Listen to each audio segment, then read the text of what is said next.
support these two statements. Senator Samson Cherargei, Fernandi. Thank you, Mr. Speaker. Sir, I want just to, in quick succession, support that deputy governors, Mr. Speaker, be given opportunity or be assigned role. I think the evolution has come full circle. We know what works. And Senator Oburu remembers we were being told, let's pass the constitution, tupitishe, alafu turekebishe. That was the mantra when we passed this 2010 constitution, Mr. Speaker, sir. Mr. Speaker, sir, coming from the impeachment proceeding against Governor of Siaya, William Odwal, and Governor Robert Monda of Kisii, Mr. Speaker, when you are voting for a governor, you vote for the governor and the deputy governor, even if it is out of marriage of convenience, Mr. Speaker. So whenever you go to the ballot, you vote for the governor and the deputy governor on a joint ticket, Mr. Speaker. And therefore, we cannot allow governors to earn salaries and be reading newspapers and drinking chai and mandasi at the expense of the taxpayers, yet they don't have a job description, Mr. Speaker. Why is it why would governors be worried about the ambitions of deputy governors? Any politician who does not have ambition is not a politician, Mr. Speaker. So what I want to say, let us amend the law, let us give designation, because a deputy governor is elected as a governor, because when you vote, you don't only vote for governor, Mr. Speaker. And remember, even in Robert Monda's impeachment and William Odwal, we were touching the same threshold of impeaching a deputy governor just like a governor, Mr. Speaker. So when it comes, governors cannot have their cake and eat it. The same we treat with the threshold that we put, Mr. Speaker, we must ensure we put in place. Mr. Speaker, we have seen even other governors have gone ahead and frustrated their deputy governors. For example, the governor of Siaya, we saw he cannot access his office. He doesn't have a vehicle, he doesn't have fuel, he doesn't have any allocation of resources, Mr. Speaker. Is that how we want to ensure that we put in place, Mr. Speaker? Mr. Speaker, what is your point of order on the issue of Oburu? Mr. Speaker, sir, Standing Order 105, can he substantiate the fact that the deputy governor does not have a vehicle, does not have a location, does not have fuel, does not, Mr. Speaker, those are very wild allegations which should not be left to go without any substantiation. Senator Fernandi, proceed to substantiate, failure to which you apologize and withdraw. Mr. Speaker, can I be given up to tomorrow afternoon to provide further substantiation? Thank you, Mr. Speaker. Mr. Speaker, on the issue of floods and reopening of schools, I'm aware there are a number of schools of around 70 plus that are yet to be opened because of security and floods, Mr. Speaker. I heard the President has said 1 billion has been allocated to rehabilitation through CDF. I want to request the Ministry of Education to fast-track the issue of capitation to most of their schools, Mr. Speaker. And even to ask public health sanitation officers to be on high health.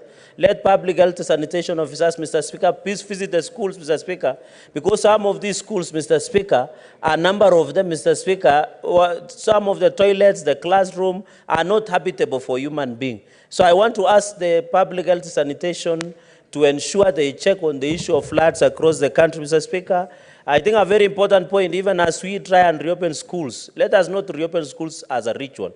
Let us open schools when it is ready. We have in Baringo a challenge of insecurity, Mr. Speaker. We have most of the schools that they have lost infrastructure. Let capitation be released, Mr. Speaker. And in that, Mr. Speaker, you saw the junior secondary schools in towns were demonstrating in town yesterday because, Mr. Speaker, out of 46, the government has committed in hiring 23,000, Mr. Speaker. I want to ask the JSS interns to be patient. The government insists of the matter. We are going to hire 23,000 in the first batch, Mr. Speaker. I hope what we need to do, and I saw the contempt that the National Assembly was treating our division of revenue to 415 billion, they should be giving more money to hire the entire 46,000 teachers under JSS program, Mr. Speaker. And as a Senate, Mr. Speaker, we shall not be cowed or intimidated by the National Assembly. You cannot throw away the baby plus the bathwater, Mr. Speaker. The fact that there is larceny, plundering, corruption, ineffectiveness, inefficiency, ineptitude in county governments does not justify us, Mr. Speaker, to deny them resources, Mr. Speaker. So on the issue of interns, I request, I'm aware we are supposed to hire 23,000. Let 46,000 be hired, Mr. Speaker. That fourth point, and it is good that a number of members of Energy Committee is on the issue of Kindaruma of being used multipurpose, Mr. Speaker. Mr. Speaker, we are having a lot of water. What is the Water Harvesting Authority doing? I saw in Makueni, all dams, water pans are full. But the Water Harvesting Authority are not telling us about the safety of those dams, Mr. Speaker. Mr. Speaker, yours truly, I was the chair who investigated the Solai Dam strategy. In our recommendation, which was adopted by the House, we recommended that the Water Harvesting Authority check out the status and the safety of dams, water pans, and water gullies across the country, Mr. Speaker. If that had been done, there would have been no deaths in Mayomaya, Mr. Speaker. If that has not been done, the dams that in Makueni now you are thinking they are full, they can burst their banks at the moment, Mr. Speaker. So as we discuss this issue, I want to challenge the Kenya Power and Lighting Company and Ministry of Energy. Harvest water, ensure we get enough and sufficient, Mr. Speaker, electricity. So that, in fact, I expect this man, Mr. Speaker, and I know Senator Sifuna will be happy, that the cost of electricity will go down. Because we have had hydro energy that is a lot that now should allow the cost of electricity to go down, Mr. Speaker. And that is very important, even as we discuss the finance bill going into the future, Mr. Speaker. So, Mr. Speaker, the water harvesting, the ensuring that we give the necessary energy and going the... And, Mr. Speaker, it is embarrassing in this city. It is raining, there are floods, roads are not passable, but there is no water in the tap. How can you explain? Even I know most Nairobians, Mr. Speaker, don't take shower because it's very cold. But the point I'm making, Mr. Speaker, the use of water should not be on the high end, Mr. Speaker. Finally, Mr. Speaker, on the issue of border, in conclusion, Mr. Speaker, and thank you for this indulgence that you have given to us today to commend success in a succession manner. The issue of border. Mr. Speaker, in where I come from, in Nandi, there is what we call protection fee. There is what we call watching fee. There is what we call stopping fee by traffic police officers, Mr. Speaker. I want to ask our Professor Kithure Kindiki, one of the best performing cabinet secretaries of our times, and I'm happy to be alive that Professor Kithure Kindiki is the Minister of Interior, to crack on the errand police officers who are harassing and imitating borders, Mr. Speaker. Mr. Speaker, can you protect me from Senator Medhu? I know he might be on somebody's payroll, but he should allow me to make my submission, Mr. You have Speaker. 30 seconds. 30 seconds. I'm coming home, Mr. Speaker. Mr. Speaker, and you know I want to remind of the famous song of James Hill. James Hill, he sang the culture, that you have to be honest at all times. It's a reggae song, Mr. Speaker.